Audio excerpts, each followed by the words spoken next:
অজিতবাবু, বলা হচ্ছে যে যারা এই কমিশনের টাইম পাস হওয়ার পর যারা রিক্রুটমেন্ট হয়েছে তাদের 12% হারে তাদের সুদসহ টাকা ফেরত দিতে হবে।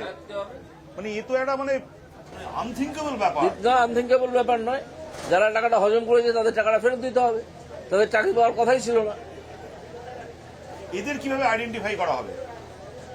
আইডেন্টিফাই করার তো প্রশ্ন নেই, সবাই তো আইডেন্টিফাইড হয়ে আসেন যারা চাকরি পেয়েছেন। নতুন করে একটা পরীক্ষা হবে, তারা পরীক্ষায় বসবেন।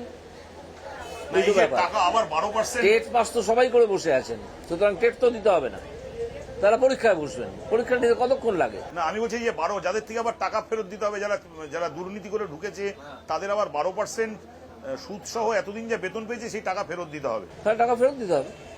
তারা তো এমন একটা ব্যবস্থার শরিক হিসেবে সেই টাকাটা পেয়েছেন যে ব্যবস্থাটা মমতা ব্যানার্জির কল্যাণে ছিল সম্পূর্ণ দুর্নীতিগ্রস্ত ব্যবস্থা। সুতরাং যাদের টাকা ফেরত দিতে হবে তারা যে মমতা ব্যানার্জি আর তার ভাইপো ব্যানার্জির কোমরে দড়ি বেঁধে তাদেরকে রাস্তায় টানতে টানতে নিয়ে গিয়ে টাকা আদায় করুক। সে টাকা যাদেরকে ফেরত দিতে হবে, মমতা ব্যানার্জির দায়িত্ব ব্যক্তিগত তহবিল থেকে সেই টাকা ফেরত দেওয়া, তার ভাইপোর দায়িত্ব এই টাকা ফেরত দেওয়া। পশ্চিমবঙ্গের কোষাগার থেকে এই টাকা যাওয়ার কথা নয়, বা মানুষের ব্যক্তিগত পকেট থেকে এই টাকা যাওয়ার কথা নয়। আপনারা কেন এরকম একটা দুর্নীতিগ্রস্ত ব্যবস্থা করে তুললেন পশ্চিমবঙ্গের শিক্ষার? তার উত্তর দিতে পারবেন আজকে?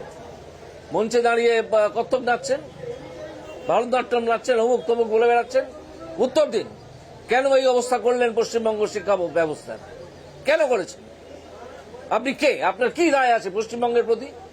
পরশুদিন একটা ওয়েবে এসছেন, কালকে একটা ওয়েবে চলে যাবেন, চিহ্ন মাত্র থাকবে না ইতিহাসে। কিন্তু যে মানুষগুলো পশ্চিমবঙ্গে থাকবে, যাদের প্রকৃত বিদ্যা পাওয়া উচিত, তারা সেটা পাবে না। এই ব্যবস্থা করে যাচ্ছেন জোচ্চরদের দল। আপনাদের লজ্জা হওয়া উচিত। যদি বিন্দুমাত্র চোখের চামড়া থাকে আপনারা পদত্যাগ করবেন, ভারতনাট্যম না নেছে মঞ্চের ওপর।